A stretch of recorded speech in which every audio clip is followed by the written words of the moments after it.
Xo'p, barcha obunachilarga salom do'stlar. Sizlar bilan men o'sha Frank. Xo'p, do'stlar.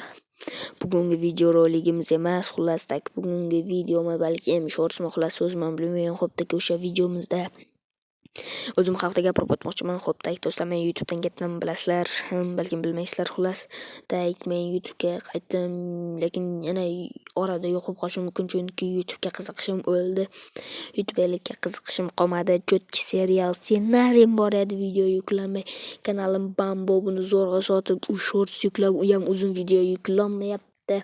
Sotib olgan odam ham, lekin u kanalning orqasidan 11 ta obunachi bilan 10 ming ishlab oldim. Xo'p, bugungi videomizda do'stlar, video emas endi, xo'p, shularni gapirib bermoqchi edim. Xo'p, qayting deb meni Praton, Ozodbek, YouTube hamda Drake qo'ymadi, shuning uchun qaytyapman do'stlar. Lekin men Frankman do'stlar, lekin bu videoni Drake yozyapti. Xo'p, mayli, xayr, sog' bo'linglar, salomat bo'linglar. Keyingi videolarimizda balkim ko'risharmiz. Xayr.